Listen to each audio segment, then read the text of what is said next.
You are listening to Ideas and Leaders podcast. I'm Elena Paweta, Executive Communication Coach and TEDx organizer. With each episode, I'll share with you communication tips and ideas from top business leaders to help you excel in your career.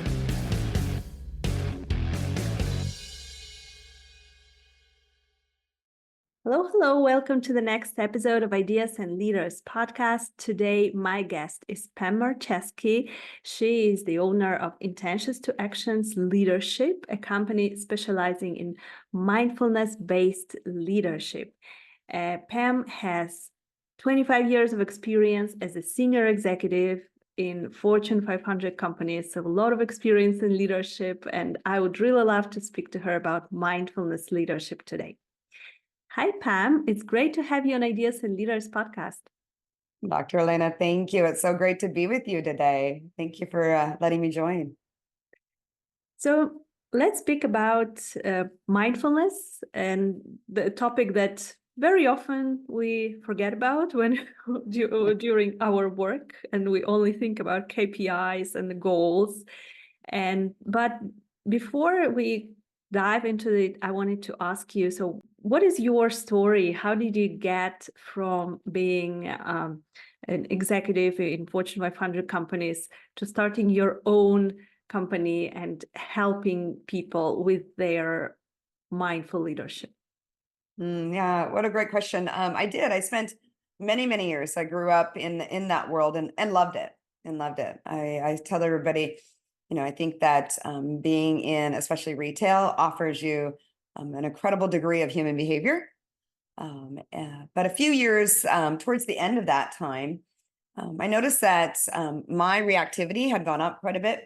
I always say I think I had a pretty good, decent leadership toolbox, but the toolbox wasn't opening as effectively sometimes. And just noticing that the world was really loud.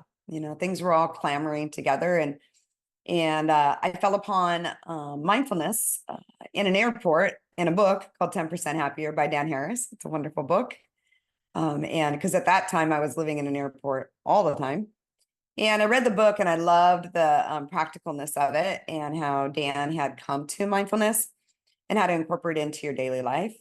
And I started to put it to practice, and I really just that conscious breathing, really taking a moment before I went in to visit or be with other people, before I showed up anywhere, and just even noticing when my phone would go off, because at that time I had 2 phones, 2 computers, 2 iPads, just noticing how it felt in the body when you would get a text from a certain someone, or an email, and just paying more attention before just reacting to it. And I found it just extremely effective in how I could be more strategic, how I could make better decisions, how I could drive better results. And in that practice, I was also progressing. And I kind of knew for a while that it was probably time for me to move forward in my career.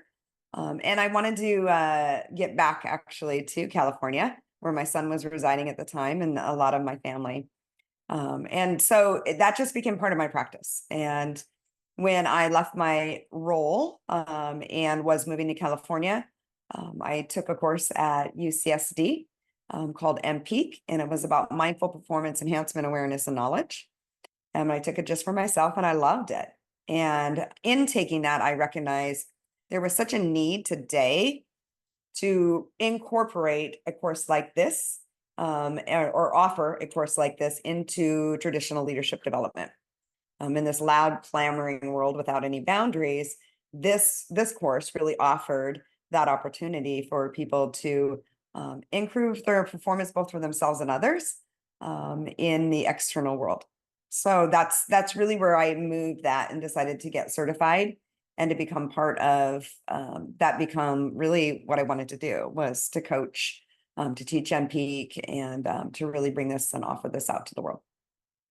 Yeah, wonderful. So it's great that you first experienced it yourself.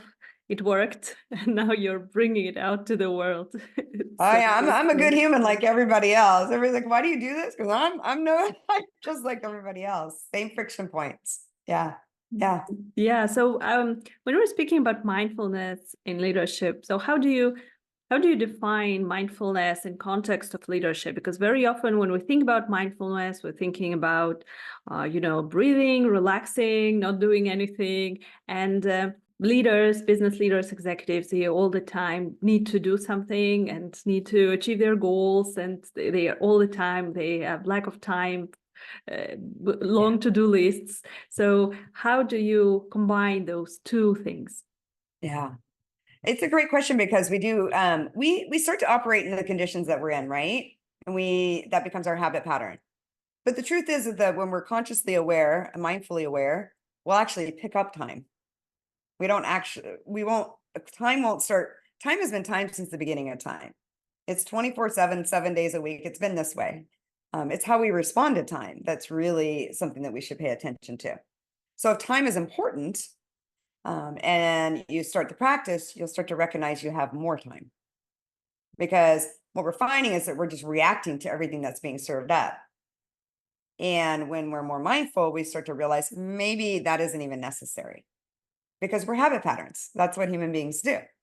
So mindfulness in itself, by pure definition, is just paying attention on purpose, non-judgmentally, to what's coming up in the mind.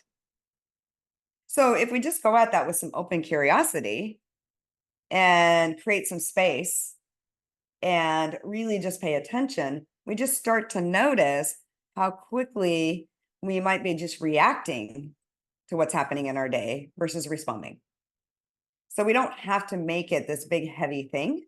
I always say, let's hold it a little bit lighter. And in this loud, clamoring world, how do you create some space for yourself so that you can internally trust your own judgment and decisions? And you can also lead effectively others in that external world. So you'll pick up time by actually incorporating the practice if you really do the practice over a period of time. Yeah, so it is interesting how it works. So what are some of the core principles of mindfulness and leadership that we can start adopting to feel that we have more time to do things? Well, one of it is just paying attention and noticing, right?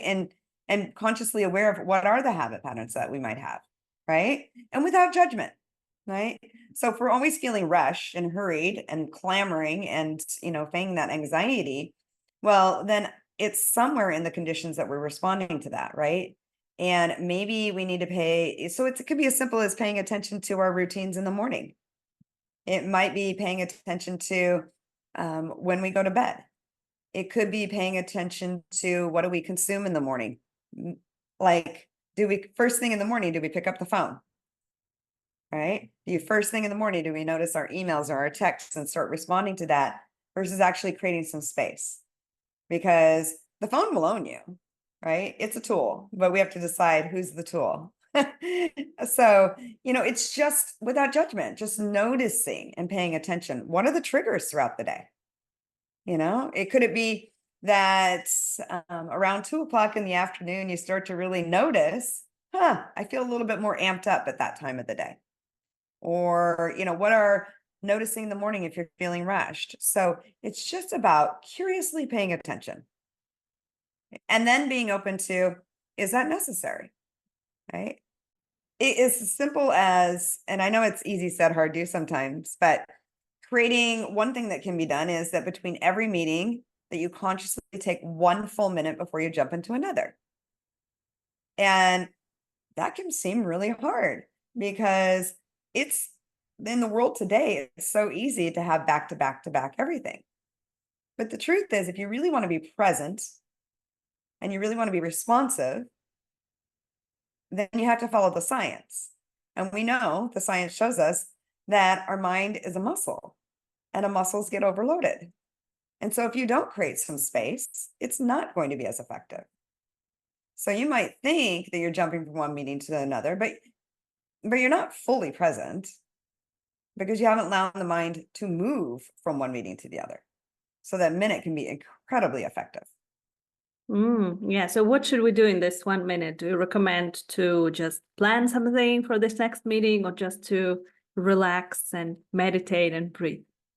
Well, breathing is really important. I think for me, just really seeing the effectiveness of the breath, that we are really shallow today in our breathing, but we really do have to do conscious breathing. And that means that we have to take a deep breath in and hold it.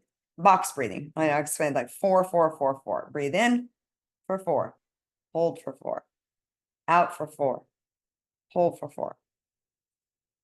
The quality of the breath is important because it's the quality of breath that lets the prefrontal cortex and the parasympathetic nervous system settle. And when those settle, then the response or the reactive part of your brain, the prefrontal cortex, doesn't hijack the other effective parts of your brain, the decision making. So it's not just go breathe, it's really consciously breathing and really even thinking about what's my motivation for this next engagement. Why am I showing up here? Not just rushing them, but really getting present to who's the audience and who you're going to be present to. Either on a Zoom, on a Teams meeting, or out in the world, and just in real life, right? In that activeness. What do I want my presence to be? Yeah. I think we're really lacking this time right now to think, to stop for a moment, to analyze. So what this next meeting will be all about for me? What is my main message that I want to convey? What is the desired outcome? So definitely it is a really great tip that I'm taking for myself, because I'm guilty of this, jumping from one meeting to another, from one coaching call to another, from one podcast recording to another. And sometimes we don't have a lot of time to really reflect and think. So definitely having a couple of minutes, breathe, think, it's a great tip. So you said paying attention. So we need to pay attention to what we do, how we do it. Is that really necessary? And having those mindful breaks. So those are really great tips. I think that you mentioned the phone and emails in the morning, which spoke to me, and I think to many of our listeners as well, because this is what we do. And we want to be as effective as possible. And we think that if we start, the earlier we start answering most important things and addressing most important issues, the more things will get done. So I think that some patterns are really hard to break.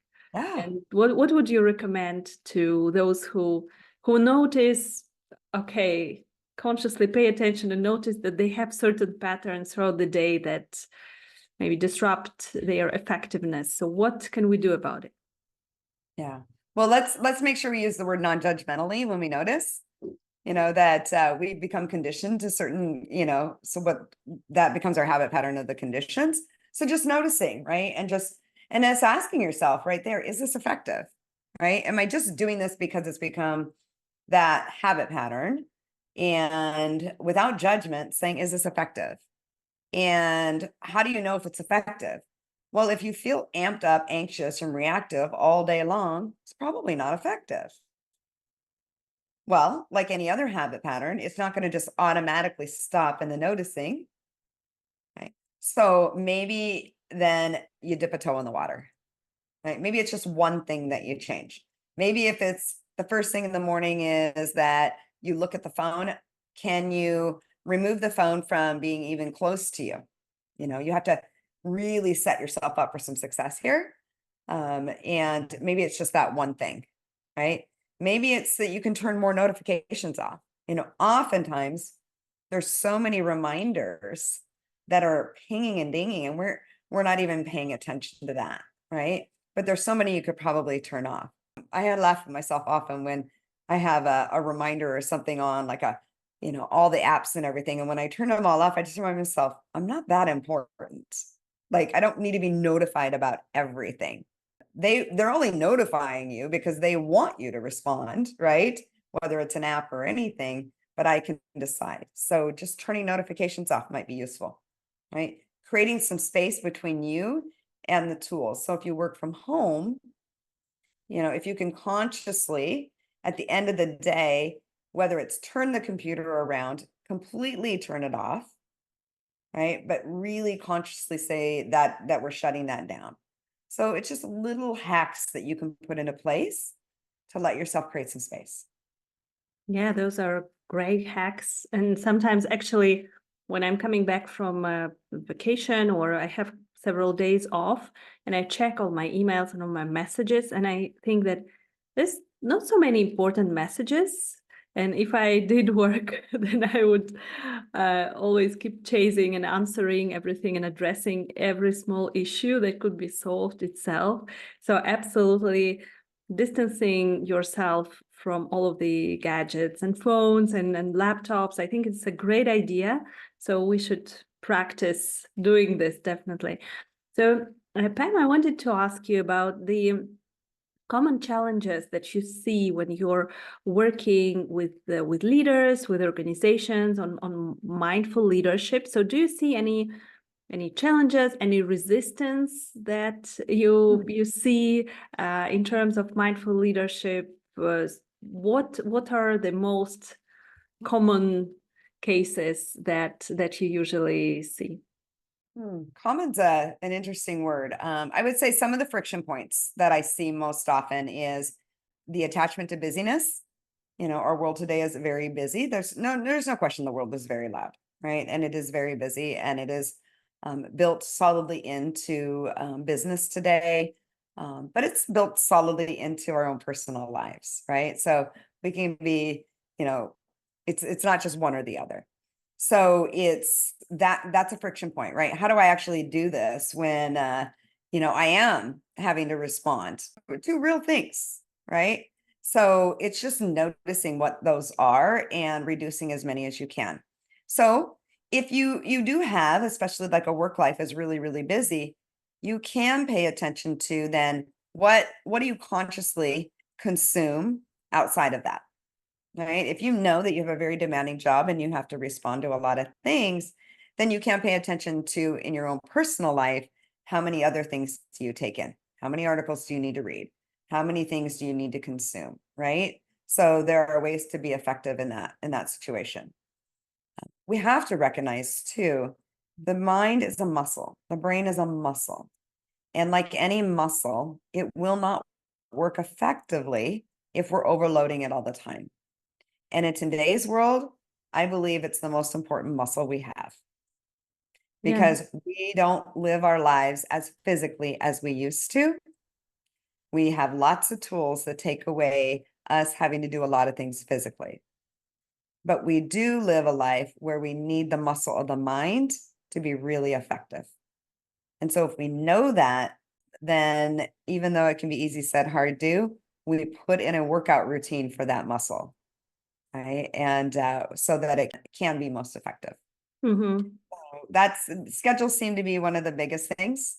Creating personal time, this friction of burnout because everything's clamoring together, that can be very challenging. Much of that is also, it can be the demands, but also just the habit patterns that we've created and more of a story in our head. So it's just seeing it for what it is without judgment and just testing the waters. Maybe I don't have to be at that meeting. Maybe I don't have to do this one thing, right? Creating some of those boundaries for yourself. Yes, it is great that you're mentioning those patterns that we're attached to being busy, that we don't have much time for our personal life, because there is this culture of hustle in business, and very often people say that, yeah, you have to have as many calls as possible, as many emails as possible, and that sometimes when we have a break, even when it is a well-deserved lunch break, people can feel guilty about it and they hurry back to work because they have to finish something or they stay working late hours.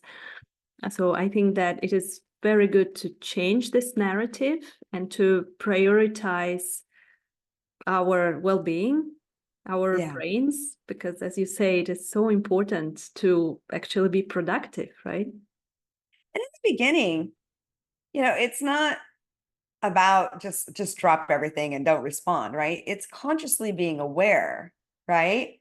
And then just having some curiosity. Is this really necessary? Am I just reacting because I've built up a habit pattern? So you'll start to see little things where it's like, no, probably not. But not going into the heavy weight of, I have to change everything. No, you don't. Pay attention, notice without judgment, and you will see where you can create a little bit of space. Yeah, yeah. So what do you think is the future of leadership in general? Do you think that we need to move into this direction of mindful leadership more? Do you see this change in organizations? Yeah, I think it's a great question. Um, I don't believe that the external competencies of leadership have changed over decades, meaning, and we had different words for them, right? But to be an effective leader, right, you need to be strategic. You have to be a good communicator, right? You're effective with teams. You're a good decision maker. These are all external competencies.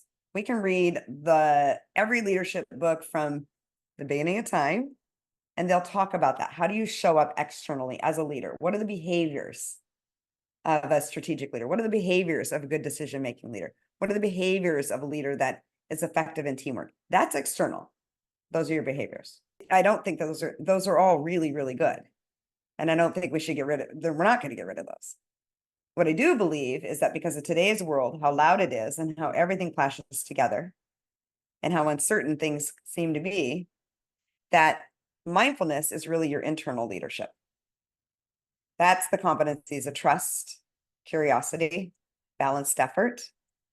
It's learning how to check in with your own internal competencies of openness, compassion, all of those internal competencies, and how do you respond so that then you can show up externally as a most effective leader. So it's taking those internal and doing the work so that you can put to play those external competencies and behaviors. It's not one or the other, it's both. And I truly believe that in today's world, to do something with those internal competencies will help you be much more effective externally. Yes, I totally agree with this, that it is not enough just to read a leadership book and to, coach people according to a certain structure or give feedback according to a certain structure, but we need to feel it internally and to work on this internally as well. So, Pam, to sum up our conversation, let's leave our listeners with some practical tips, techniques. What would you recommend them to start doing or stop doing every day to become more mindful? We mentioned breath work, we mentioned paying attention. So what would be your top recommendations? Well, one of my what I call dip of the toe in the water is to just incorporate what I call the stop, drop, and roll of mindfulness. So one of the things is that we know that mindfulness is intangible, and we live our world externally, and that's very tangible. So we created what's called the M Kit, and the M Kit is really 5 tangible reminders to bring the practice into your daily life. So we always say we make the intangible tangible. What do I mean by that? There's the stop, drop, and roll of mindfulness. First, you got to notice. I mean, that's it right there, right? Paying attention without judgment. So incorporating things like noticing into your daily life. We give people a notebook and we just start noticing, right? Then you need to ground. Grounding means really sensing into the physical body and the breath. Nothing that happens in the mind won't be felt in the body, whether you're consciously aware of it or not. Judson Brewer, an amazing psychiatrist and neuroscientist, he uses the quote, "The thinking mind doesn't hold a candle to the feeling body." So grounding lets you sense into the actual physical body, right? And grounding and breathing give you a sense of solid stillness.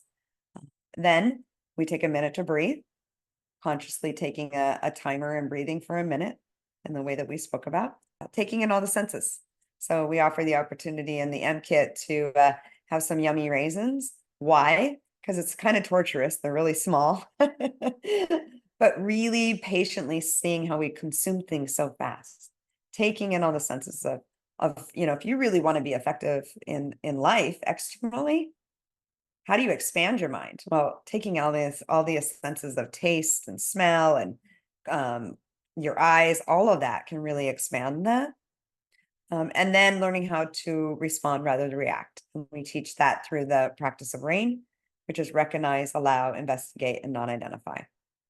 So that's really the stop, drop, and roll, right? Notice, ground, breathe, sense, respond. Wonderful. I really love the concept of physical things reminding us about the intangible things that we need to remember about and do. Mhm. So that's really great. So Pam, if our listeners want to reach out to you, to contact you, to maybe ask you about your services, where is the best place to find you?